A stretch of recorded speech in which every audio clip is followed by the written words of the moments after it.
अस्सलाम वालेकुम। मैं प्रोफेसर उस्मान अहमद सिद्दीकी अपने यूट्यूब चैनल में खुशामदीद कहता हूँ। जिन लोगों ने हमें अभी ज्वाइन किया है उनसे गुजारिश है कि हमें सब्सक्राइब करें, वीडियो पसंद आए इसे लाइक करें और बेल का आइकन दबाना बिल्कुल भी ना भूलें। व्यूअर्स, आज एक दफ़ा फिर आपके सामने हाजिर हूँ और मौजू जो है वो गुज़िश्ता से पेवस्ता ही है। और जो हमारा मौजू चल रहा था वो गवर्नर जनरल ग़ुलाम मोहम्मद था, जिसकी पहली किस्त आपने समाअत की और तस्वीर की शक्ल में देखी। आज इसकी दूसरी किस्त के साथ उस्मान अहमद सिद्दीकी आपकी खिदमत में एक दफ़ा फिर हाजिर है। गवर्नर जनरल ग़ुलाम मोहम्मद जो है हम उसके ऊपर मुकम्मल ब्रीफली बात भी कर चुके हैं। अप्रैल 1995 में 20 अप्रैल 1895 में वो पैदा हुए और 12 सितंबर 1956 में इनकी डेथ हुई। और अलीग थे। इसके अलावा हमने बात की कि चार्टर अकाउंटेंट रहे और उन्हें बहुत सारे एजाज़ात भी मिले, जिनमें companion of the order of the Indian empire का टाइटल था। इसके साथ साथ हम बता चुके हैं नाइट का टाइटल दिया गया, नाइट बैचलर का टाइटल दिया गया। अच्छा व्यूअर्स, हमारा आखिरी जहाँ से बात मुनक़ता हुई थी वो ये है कि जो ग़ुलाम मोहम्मद थे, इन्हीं के दौर में चूँकि 3 वाक़यात हुए जिनके बारे में हम ज़िक्र करेंगे। एक तो ये है कि मैंने पहले भी ज़िक्र किया कि बंगाल में एक मूवमेंट लॉन्च हुई जिसे बज़रिया ताकत जबर के कुचलने की कोशिश की। सेकेंडली मौलवी तमीज़ुद्दीन वाला केस जो है, जो हमारे यहाँ आइनी तारीख़ में बहुत यादगार है। जहाँ मैंने ज़िक्र किया कि जस्टिस मुनीर ने नज़रिया ज़रूरत पेश कर दिया था ताकि वक्त के हुक्मरान को बचाया जा सके। और फिर मैंने ज़िक्र भी किया था कि जो एक ही गैर मुस्लिम जज था इस पूरे उसमें पैनल में सब ने सपोर्ट ही की थी इस नज़रिए की। तो एक ही मुखालिफ था जिसका नाम जो है वो AR कॉर्नेलिस है। सुनहरी हरूफ में लिखा गया है इनका नाम।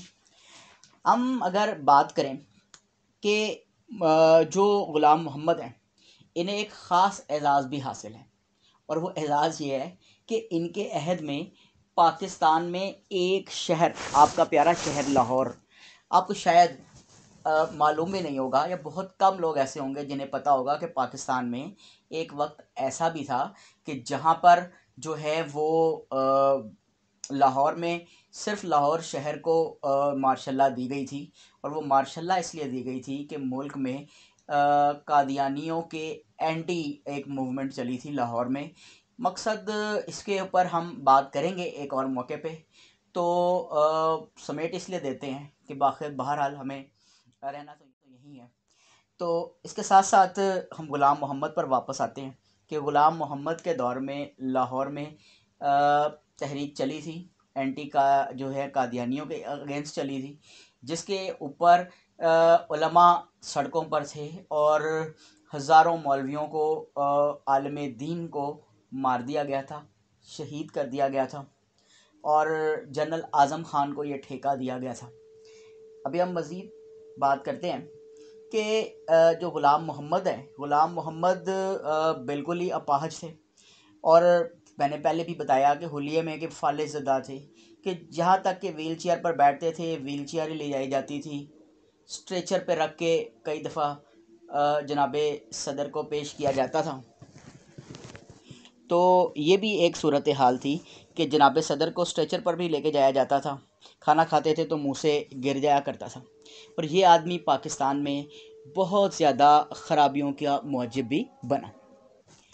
तो ग़ुलाम मोहम्मद साहब जो हैं वो उनका दौर वाकई बहुत मुनफरिद है, क्योंकि ग़ुलाम मोहम्मद साहब वैसे तो अपाहज थे और ज़हनी तौर पर भी बहुत बुरी हालत में थे। लेकिन उनके बारे में कुदरतुल्लाह शहाब ने शहाबनामे में बड़ी तफसील से बयान किया है। लेकिन ज़ाहिर है कि कुदरतुल्लाह शहाब उसके विटनेस हैं, लेकिन हम इस तरह से जो है उसे नहीं पेश कर सकते।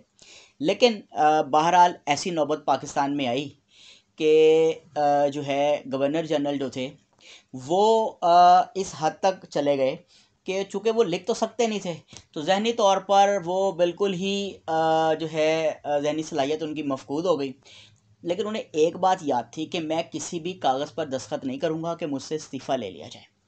अब मैं आपको यहाँ पे ये बात बताऊँ, मैं तो पहली वीडियो में भी यही बात कह रहा था कि चूँकि उन्हें अगर हम प्यार से कह दें तो वो भी सिलेक्टेड ही थे। तो बेसिकली जो ग़ुलाम मोहम्मद साहब थे वो इस हालत में क्या मुल्क चला रहे होंगे, चलाने वाले चला रहे थे। तो सूरत हाल ये बन गई कि अब जो लाने वाले थे वो चाह रहे थे कि बस ये जाएं ताकि उनकी बारी आए। तो ग़ुलाम मोहम्मद साहब दस्तखत नहीं कर रहे थे, यहाँ तक कि ग़ुलाम मोहम्मद की साहबजादी को अप्रोच किया गया। उनकी पर्सनल नर्स जिनके वो फ़ैन थे उनसे कहा गया कि इनसे साइन करवा लें, और किसी तरह ग़ुलाम मोहम्मद साहब ने किसी कागज़ पर साइन करने से इनकार कर दिया। एक दफ़ा रेजिग्नेशन का कागज़ दिया था जिसे ग़ुलाम मोहम्मद साहब ने पकड़ने से भी इनकार कर दिया, उस बुरी हालत में भी। अब बड़ी मुश्किल से राज़ी किया गया, दोनों ख़वातीन ने समझाया और पहले कुछ महीने के लिए गवर्नर जनरल को छुट्टी दी गई, गवर्नर जनरल हाउस से ले जाया गया और फिर बाद अज़ां इस्तीफ़ा दिया गया, दिलवाया गया कुछ महीनों के बाद। और उसके बाद मेजर जनरल सिकंदर मिर्ज़ा पाकिस्तान के अगले हुक्मरान बने। तो ये अजीबोगरीब सूरत हाल थी दोस्तों, कि पाकिस्तान पर कैसे लोग किस तरह से हुकूमत करते गए, मुसल्लत किए गए, सवार किए गए। इसी तरह की अच्छी मालूमाती वीडियो किस तरह से हुकूमत करते गए, मुसल्लत किए गए, सवार किए गए। इसी तरह की अच्छी मालूमाती वीडियो लेकर आपके पास हाज़िर होते रहेंगे। तब तक के लिए अल्लाह हाफ़िज़।